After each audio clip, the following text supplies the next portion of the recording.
Play Smite now on PC, Xbox One, PS4, and Nintendo Switch.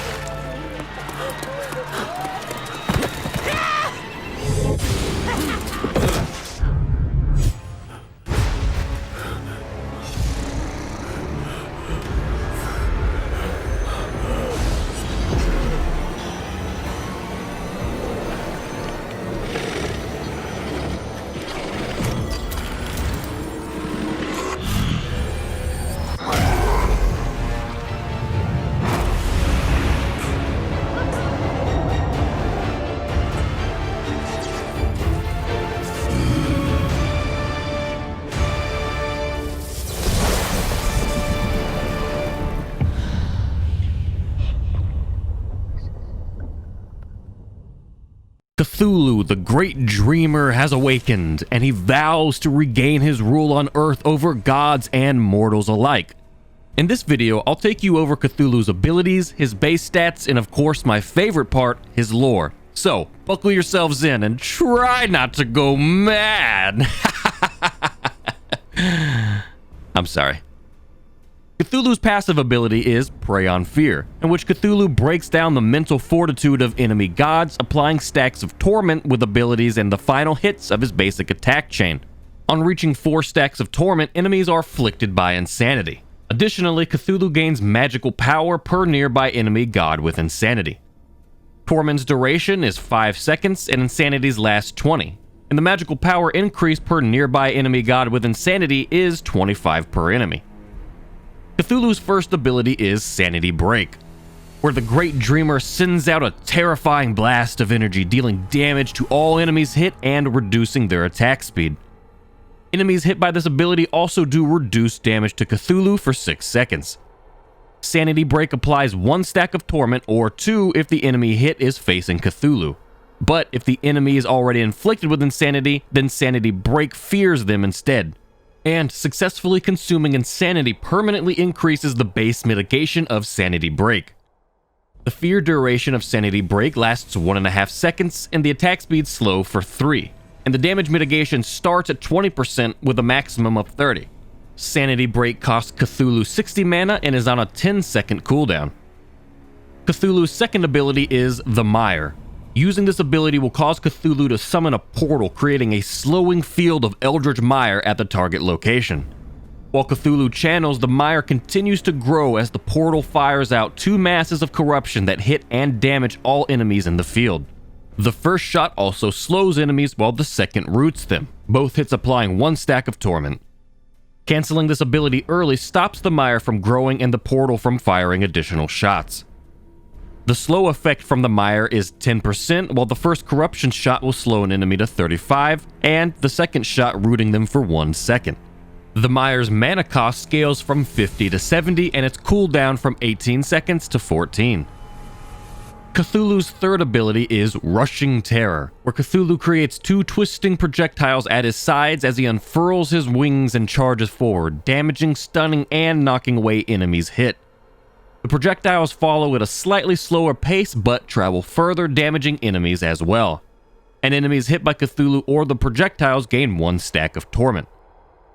Enemies hit by Rushing Terror will be stunned for 0.4 seconds, and it will cost Cthulhu mana scaling from 60 to 80 and is on a flat 16-second cooldown. Cthulhu's ultimate ability is Descend into Madness, during which Cthulhu reveals his true form as he plunges the battlefield into R'lyeh while any enemies caught nearby are damaged. In this form, Cthulhu gains increased health and access to new abilities. Enemies near Cthulhu gain stacks of torment, increasing in pace if they are facing him.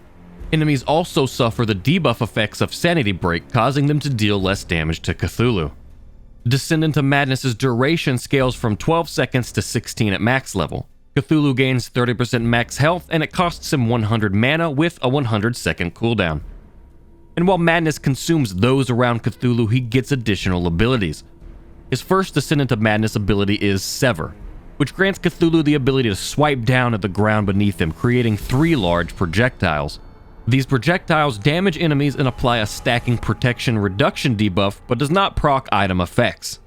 Sever reduces protection by 3% and stacks up to 5 times, with said debuff lasting for 5 seconds. It costs Cthulhu no mana to cast and has a 1-second cooldown. The second Descend into Madness ability is Devastate, where Cthulhu fires a devastating blast of psychic energy that damages and knocks up enemies. Devastate costs Cthulhu 60 mana, scaling up to 80 at max level, and has a 5-second cooldown. Descend into Madness's final ability is Transfuse, during which Cthulhu transfuses his own life force into the area around him, giving allies health, movement speed, and power. Enemies are also hit, taking more damage the closer they are to Cthulhu. The ability damages Cthulhu for 6% of his maximum health, but if he's below 20% health, this ability does not damage him, but all ally effects are reduced to 50%.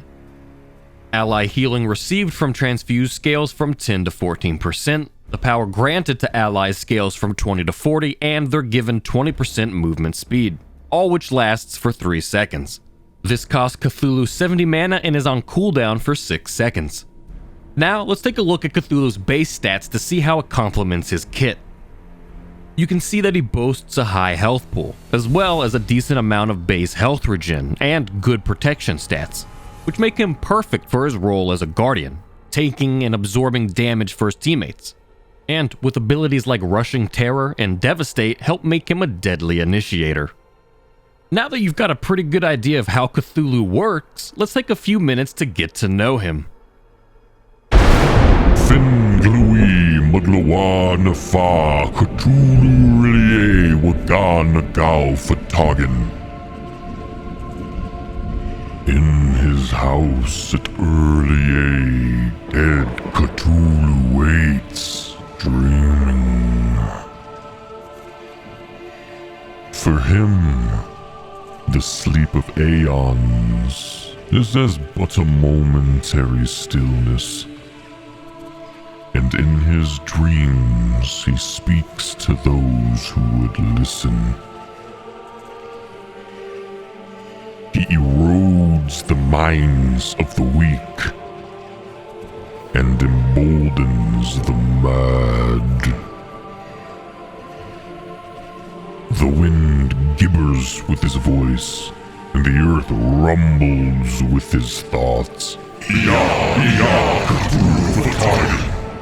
He once ruled where the feeble gods of earth rule now, and where they now rule, he will rule again. For his hand is at their throats, and they see him not.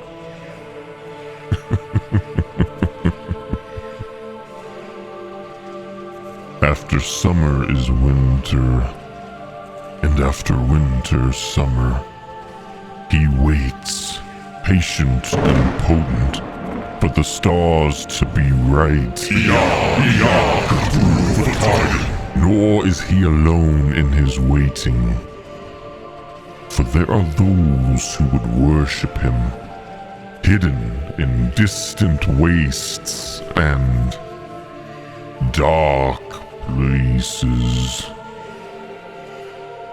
There they make ready for the time when they will liberate their master from his long sleep with their prayers. Great Cthulhu will awaken to bring the whole of the earth under his sway once more, and to teach man new ways to shout and to kill. Now, as the stars move into their foretold conjunctions, and the great tree withers, Uriye rises from the sea, and great Cthulhu frenzies forth to reassert his ancient dominion. He plants seeds of madness in the minds of the dreamers. and calls to those who would serve him. The old gods will fall before him as he shatters the chains of reason and commands lunacy to rush forth upon the world. Kings will be made mad, and the mad will become kings, and not even the dead will be spared his wrath. The stars are right. Cthulhu rises.